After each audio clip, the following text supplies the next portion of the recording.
Nosso assunto hoje, Evangelho segundo o Espiritismo, capítulo 2. Meu reino não é deste mundo. Nós estaremos procurando responder a segunda questão. Qual é o verdadeiro reino?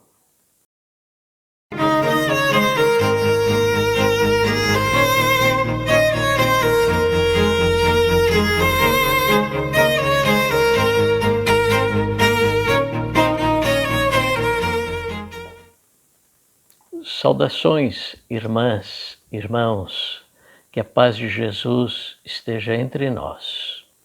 Hoje, como dissemos, estaremos estudando o Evangelho segundo o Espiritismo, capítulo 2, Meu reino não é deste mundo, e procurando responder ao questionamento: qual é o verdadeiro reino?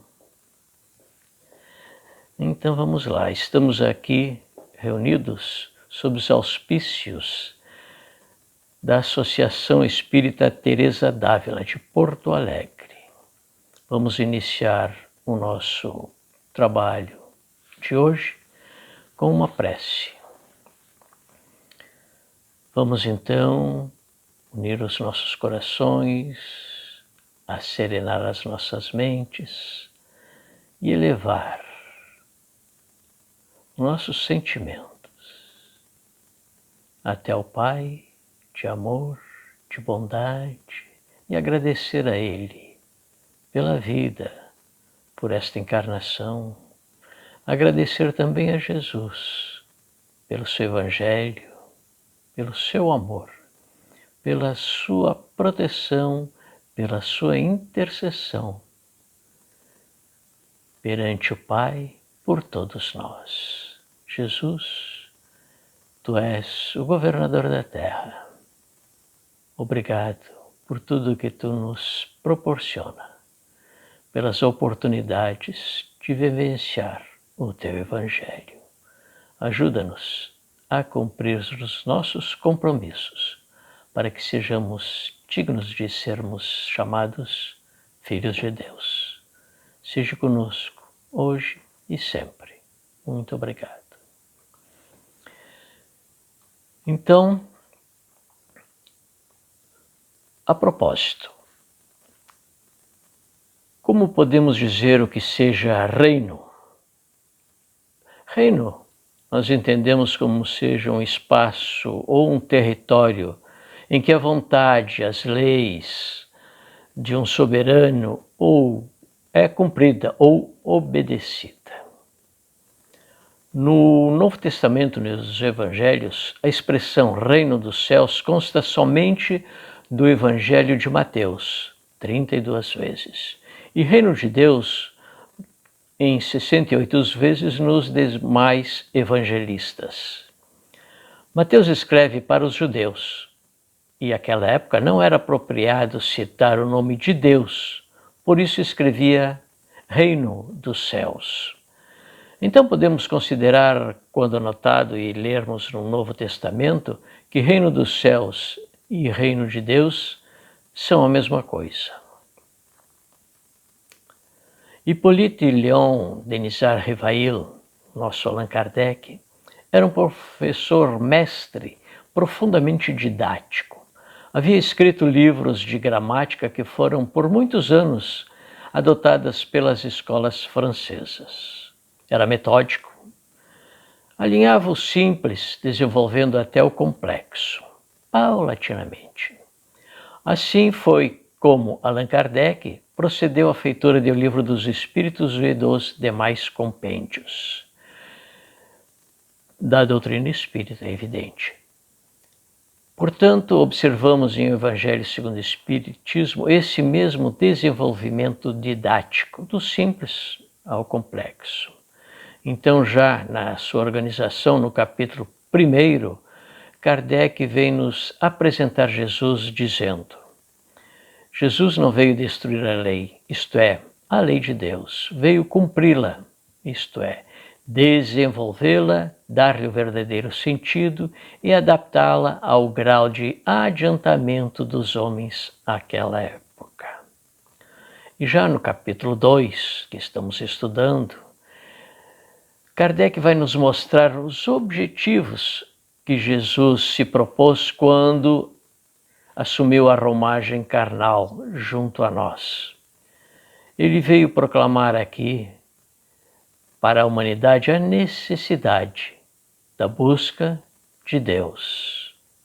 Ainda mais, Kardec veio nos informar, ou melhor, Jesus veio nos informar a respeito da vida futura, que sem este conhecimento fica difícil compreender os seus ensinamentos, as bem-aventuranças. Então, no item 3 deste capítulo, Kardec ressalta que apenas ideia muito imprecisa tinham os judeus acerca da vida futura. Acreditavam nos anjos, considerando-os seres privilegiados da criação. Não sabiam, porém, que os homens podem um dia tornar-se anjos e partilhar das felicidades destes. Vamos procurar contextualizar a época em que Jesus escolheu para corporificar-se entre nós. Ao tempo em que Jesus esteve conosco, a humanidade, em sua grande maioria, não possuía o grau de desenvolvimento intelectual que pudesse entender todos os postulados, os ensinamentos que Jesus, o intérprete de Deus, haveria de deixar para o nosso entendimento, proveito e libertação. Embora houvesse feito grande reforma nos postulados da conduta religiosa e moral vigente naquela época, não pôde dizer tudo o que deveria ser dito, pois faltava, como dissemos, a compreensão intelecto-moral da humanidade daqueles dias. Na época de Jesus, os hebreus consideravam Deus como um ser belicoso, o condutor que guiaria o povo escolhido em dominação sobre as demais nações, tal como um general comandasse as tropas. Jesus, esse Espírito grandioso que se dignou a descer até a terra e nos mostrar que Deus é, ao contrário do que acreditavam os hebreus, é um Deus de amor, um Pai amoroso e bom, justo, compassivo, e que veio nos falar também sobre o reino de Deus, ou o reino dos céus. Temos que observar que Israel era uma nação que tinha um Deus único, em meio às demais nações que eram politeístas. Isso é um dos motivos evidentes que Jesus resolveu encarnar naquele povo. Nos momentos ou nos dias que antecederam o encontro entre Pilatos e Jesus, dar-se-ia a Páscoa.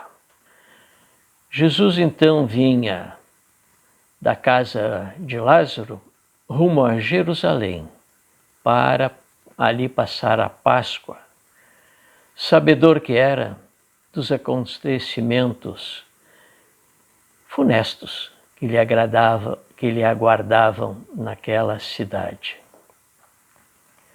Como nos conta o evangelista João, no capítulo 12, ele nos diz que numerosa turba que viera para a festa de Páscoa, ao ouvir que Jesus vinha para Jerusalém, tomou de ramos de palmeiras e saiu ao seu encontro gritando: Hosana! Bendito o que vem em nome do Senhor, o Rei de Israel. E Jesus, encontrando um jumentinho, sentou-se sobre ele, como estava escrito no Antigo Testamento. Em Zacarias, quando Zacarias diz: Não temais, filhas de Sião, eis que o teu rei vem, sentado sobre um filhote de jumento.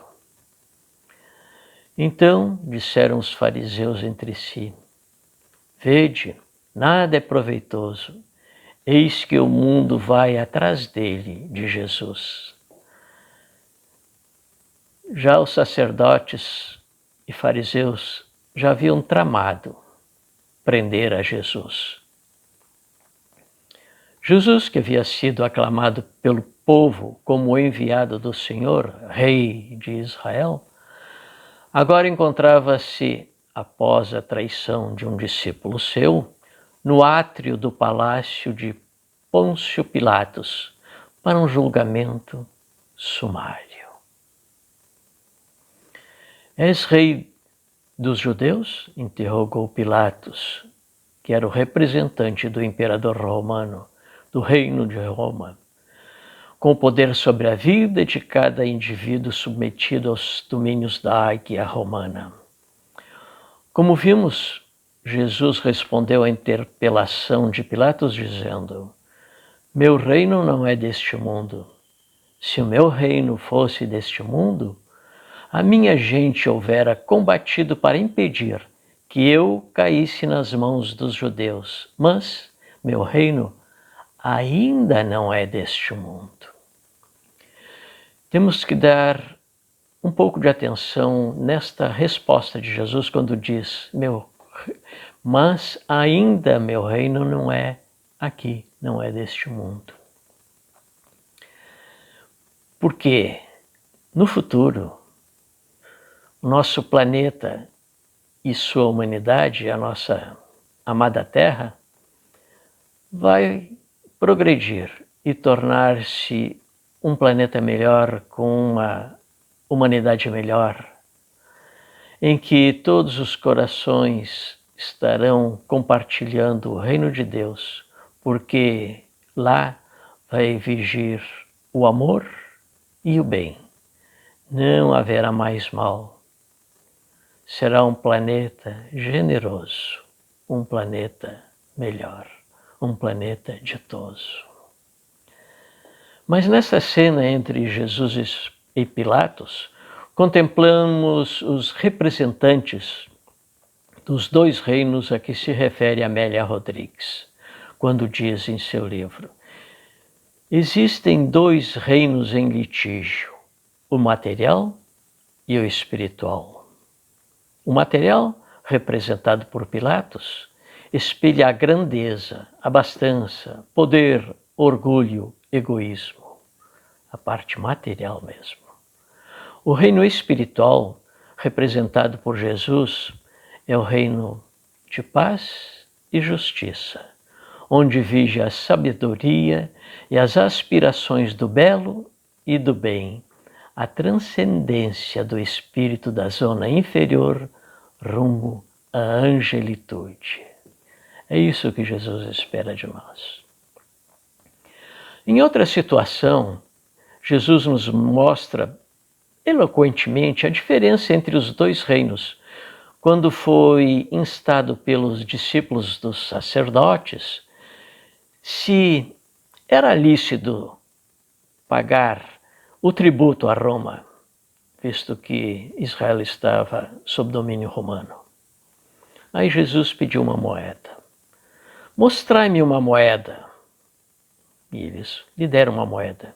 E Jesus perguntou: de quem é a imagem e a inscrição? E responderam eles: de César. Então, disse Jesus, dai a César o que é de César, e a Deus o que é de Deus. Separando aí os reinos, material e divino. A efígie de Augusto, nos fala Amélia Rodrigues, e as inscrições na moeda de troca e de valor aquisitivo representavam o poder temporal, as glórias efêmeras, o luxo, o gozo, as ambições ou crime, as vaidades e a morte. O sonido das moedas significavam grandeza, abastança, poder. Aquele poder, que podia-se dizer também, das armas, das guerras. Jesus, no entanto, era o príncipe de outro reino, aquele reino de paz e justiça, onde a sabedoria sublima as aspirações. Imenso reino, além da terra, cujos alicerces, entretanto, se consubstanciam na argamassa da terra. nos escreve Amélia Rodrigues. Para avançar ao reino de Deus, nós temos que cumprir aqui os desígnios de Deus e de Jesus, cumprir os seus mandamentos. Neste contexto, Jesus viera ter com os homens para oferecer as primícias do reino, que lentamente conquistariam os amargurados e desiludidos espíritos humanos. Após os insucessos e frustrações no reino fantasistas dos triunfos passageiros. Inquirido sobre o dono da efígie esculpida na moeda, Jesus omitiu-se em reconhecer a autoridade do imperador por ser uma autoridade que lhe era dada e não a legítima autoridade, aquela que vem do mais alto. No livro Boa Nova, pelo espírito de Humberto de Campos, no capítulo 5, Jesus, convidando seus discípulos, convocou-os dizendo assim: reuni convosco todos os que se encontram de coração angustiado e dizei-lhes de minha parte que é chegado o reino de Deus. No Evangelho de Lucas, no capítulo 17, versículos 20 a 22, ele nos diz assim,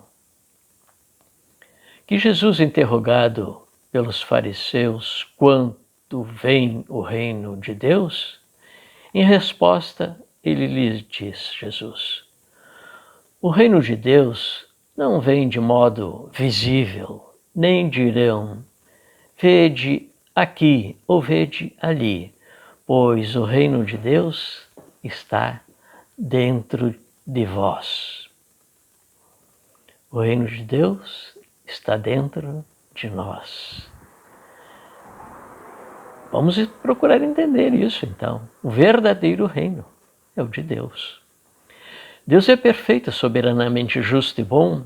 Somos seus filhos, filhos da luz, possuímos centelha divina a ser desenvolvida em nossos corações.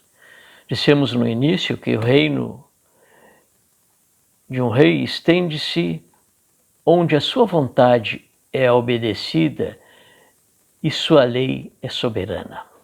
Perguntamos, onde é obedecida a lei e a vontade de Deus, o Criador?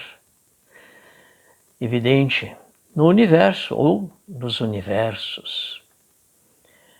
Mas, para nosso consolo, nós somos espíritos imortais, momentaneamente encarnados no planeta Terra, ainda em provas e expiações, mas somos cidadãos do universo, bastando assim olharmos-nos do reino de Deus, que está dentro de nós.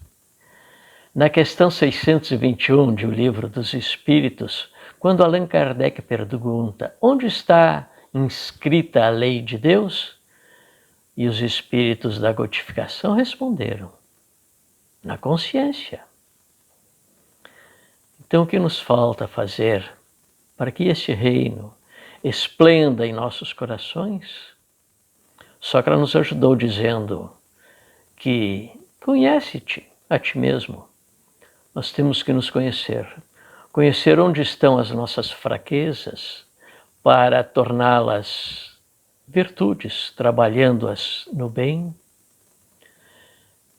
Nos conhecendo, nós estaremos nos entendendo, nos conhecendo mesmo, procurando aonde as nossas falhas que nós trazemos de várias e várias reencarnações, em que falhamos tantas e tantas vezes. A oportunidade está nos dada. Sabemos que o reino de Deus está no nosso coração, mas se tivermos esse coração limpo, nós queremos adentrar nesse reino. Necessitamos um roteiro, um mapa. E Jesus nos disse, eu sou o caminho, a verdade e a vida. Ninguém vem ao Pai a não ser por mim. Então, para chegar ao reino de Deus é necessário seguir Jesus. E o roteiro sabemos. O roteiro, o mapa, o caminho é o Evangelho, a Boa Nova. Jesus disse ser necessário que nós nos tornemos qual criança. A criança tem o coração puro. O mestre usou a criança como recurso didático para demonstrar a necessidade da pureza espiritual para merecer o reino de Deus. O Espiritismo vem nos facilitar este entendimento, uma vez que nos dá as ferramentas que não dispunhamos antes dele, no sentido da amplitude dos ensinamentos de Jesus. O Espiritismo veio nos aclarar as ideias e nos proporcionar estas ferramentas de entender melhor os ensinamentos. Ele próprio deixou claro que não poderia falar tudo de uma vez e que posteriormente enviaria o Consolador para explicar todas as coisas. Sabemos que o Consolador é a doutrina dos Espíritos, o Espiritismo.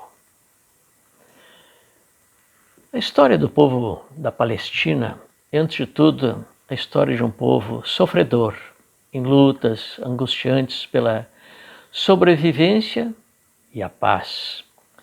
Na época em que Jesus pregava, o povo hebreu encontrava-se, como vimos, subjugado pela águia de Roma. Nesse clima de ódio de toda a espécie, entre sofrimentos mais diversos, Jesus disseminou o amor, a liberdade, a paz, conclamando ao reino de Deus e pregando a não violência até o próprio sacrifício, sintetizando os objetivos da vida naqueles dois ensinamentos. Há amor a Deus sobre todas as coisas e ao próximo como a si mesmo. Verdadeiro amor. Fez esse legado de amor em torrentes luminosas e soberanas. A semelhança dos dias de Jesus, os tempos atuais ensejam a restauração viva e atuante da mensagem cristã, pois que, convertida em laboratório de experiências aflitivas, a Terra continua sendo campo rico de oportunidades para a vivência evangélica. Nesses dias de cultura e abastança, pululam também a miséria física e moral, aguardando socorro aqui no nosso planeta. Os problemas sociais, morais e políticos de hoje pouco diferem daqueles que agitavam os dias em que Jesus viveu conosco. As técnicas de comunicações atuais, esmagando o espírito humano por acúmulo de informação, produzem exaustão, medo, depressão naqueles que não têm discernimento. Busca-se tudo para solucionar a problemática externa, enquanto o homem prossegue sozinho, ainda incógnito, só consigo mesmo. Aquele que não tem Jesus no coração. Falta a este homem um objetivo na existência terrena, alguém com quem compartilhar suas dores, angústias, receios, pesares, medos do desconhecido.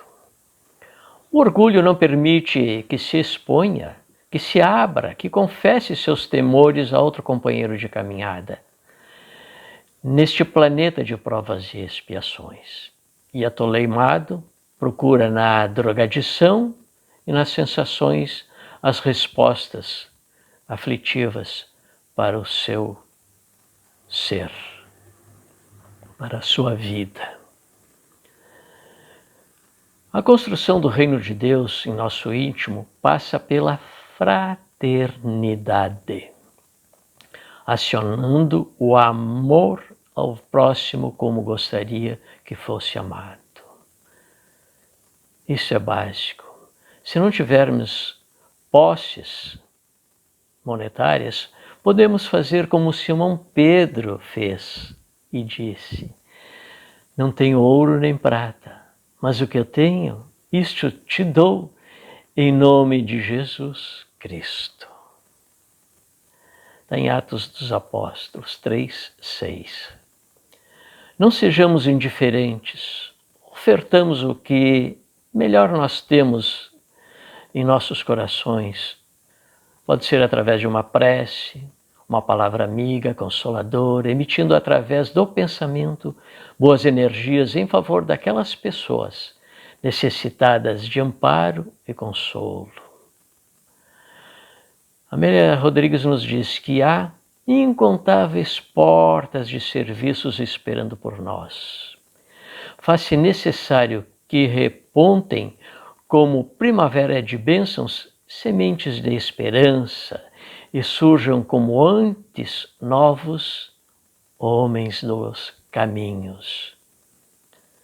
Muitas pessoas ainda perdidas nos caminhos. O homem dos nossos dias, no entanto, à semelhança dos homens de Israel, do pretérito, tem a necessidade de Deus e, por isso, Jesus é inadiável questão de encontro ou reencontro individual.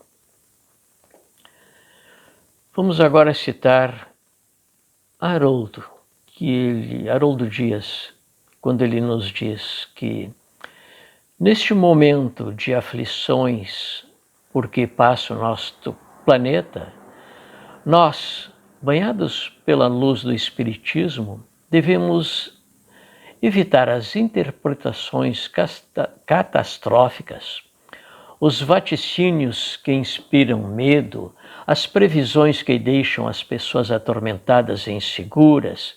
Necessitamos, nestes momentos de transição planetária, confiarmos na misericórdia divina que sempre abre caminhos infinitos ao progresso moral e intelectual. E se nosso coração estiver receptivo, se nossa alma se esvaziar da teimosia, nós temos certeza que a bondade de Deus reservará caminhos menos ásperos para todos nós. Se edificarmos o reino de Deus na intimidade do coração, não necessitaremos de nenhum barulho externo para acordar o nosso espírito. Vamos acordar o nosso espírito tão como nos pede Haroldo. Vamos introjectar as lições de Jesus e pautar nossa vida pelos mandamentos de Deus. Não haverá necessidade de dores e pandemias corretivas. Bastará que o amor aplane os espinhos do orgulho, do egoísmo, da indiferença e coloquemos em ação o amai-vos uns aos outros, exercendo a caridade material e espiritual dentro das nossas possibilidades. Estamos hoje, parece-nos, vivenciando novamente aqueles dias de Jesus. Ele esteve aqui e exemplificou tudo o que ele disse. Ele disse que estava testemunhando. E ele evidentemente testemunhou tudo aquilo que ele disse. Ele se deixou imolar-se como o Cordeiro da Páscoa, que os judeus estavam festejando à época. Ele foi o Cordeiro, e o sangue dele aplacou o anjo da morte que procura todos nós, a morte do espírito, mas somos espíritos imortais. Aquele sangue derramado por Jesus na cruz veio com certeza nos aliviar desde que nós consigamos mergulhar nos seus ensinamentos, nos seus exemplos, pautando a nossa vida pelo reino de Deus, procurando verdadeiramente o que é bom, o que é útil, o que é necessário para que nós sejamos efetivamente filhos de Deus. Obrigado, irmãos. Até uma nova oportunidade.